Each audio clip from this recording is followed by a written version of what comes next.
haweenka deegaanka Fadhigaab ayaa waxay xukuumadda Soomaaliland ugu baaqeen inay si degdeg ah uga qayb qaadato nabadaynta labada beelood ee walaalaha ah ee dhawaan ay shaqaaqadu ku dhex martay deegaanka Fadhigaab oo ka tirsan degmada Garadag. Sidoo kalena waxay sheegeen inay yihiin dad barakacayaal ah oo u nugul shaqaaqooyinka iyo colaadaha keeye. Waxaana hadaladoodii kamid ahaa gobol nabadeed oo aanu maxaan ku raahdaa labada qolo ee habar lamaan ee isku midka ah habar wadaagta ee habar yarta ah ee ilmaabtiga ah in ilaahay isu soo sakhiro oo la isu keeno oo maxaan ku raahdaa goortida iyo dawladda iyo dalalka kale ee maxaan ku raahdaa dariska nala ah inay caawiyaan oo nala eegaan labada qolo oo heshiisiyaan ragayaga oo isu keenaan oo nabad noo ilaahay noo aslixiyo oo ilaahay noo sakhiro ragayaga oo ay isu yimaadaan oo iska ilaahay bogoda farcad mariyo baanu doonaynaa. talabaad waxa weeye magaalada dagaal baa ka dhacay, dagaal sokeeyo ahaa, dadkii maatadii halka lagaga tagay iyo dawladda ragii shaqayn jiray magaalada ka shaqayn jiray waa ka carareen. hadeerto maatooyinka way liitaan, magaalada way waqti qaxoontiga dul saaraa iyo waxa dul joogay maxaan ku raahdaa halka dadkaas waxay doonayaan wax soo doonaynaa gudoomiyihii magaalada marka labaad waxaanu doonaynaa macallinkii marka saddexaad waxaanu doonaynaa wadaadkii inamada ku hayay xerada xerta ah xeraska ah baanu doonaynaa hadalka iga yiraahdo marka waxa weeye inta markaanu helo walba iyaga hagayaal oo magaalada dagaal sokeeya dhacay, dagaalkaas sokeeya ragii uu naga kala fogeeyay labada beelood midna wax kama hayno. maatidii iyo dawladii baa joogtay ilaa noo soo gurmatay, askartii militariga ah noo soo gurmaday iyo dumarkii baan ku joognaa magaalada. marka waxaan u baahanahay ilaa iyo hay'adahii samafalka, ilaa iyo madaxweyne, ilaa iyo qurbo joog. waxaan u baahanahay dadkaas maanta wuxuu u baahan yahay wixii heshiisiin lahaa ee wada fadhiisin lahaa ee isu hagi lahaa isu soo hogaamin lahaa. weli waxna soo dhex yimaada askarta ama hooyo ma hayno.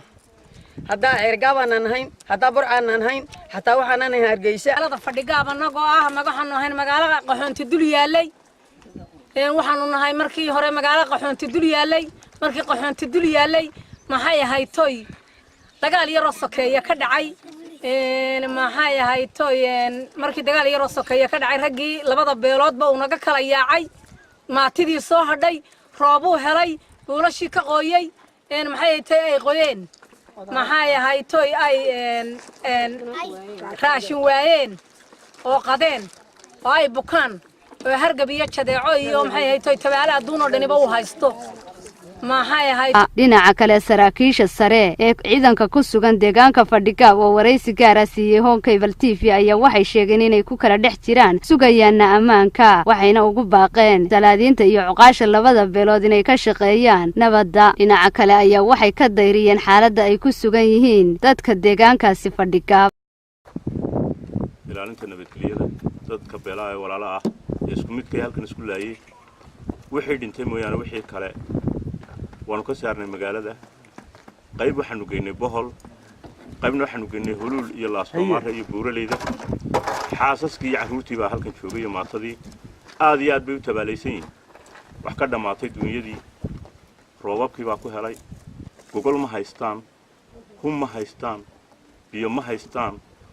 labada dhinacba ee aanu ka saarnay raggii ee isku laayay halkan ee walaalaha ee laga gaabiyey salaadiinta iyo cuqaasha ka soo jeeda labada beelood ku talin lahaa ciidanka qaranka qaybta saddexaad in badan 2 sano iminka nabadgeliyo ku jirnay. waanu dadka walaalaha isku midka ee isku xirada aanu ka shaqeynay. rag baa naga dhaawacmay, ragna wuu naga dhintay. qaybtii kale iminka buuraleyda ay galeen. weli halkaas aanu ku hor joognaa kumayaal career ah oo aan midh haysan. waxa dunyada haystaan ma jiro. gogashii iyo biciina wax kala tagay, daad baa kala tagay, roobabka nimcada ilaahay baahida ilaahay baa saara. dawladda waxaanu leenahay isimada iyo cuqaasha waxa laga qabto. haddii wax kale laga qaban waayo dee shaqada Ingiriiska lagu dhaqaaqo geelaha laga qabtaan anagu leenahay si aan danta ciidanka qaranku hawsh badan baa u taala.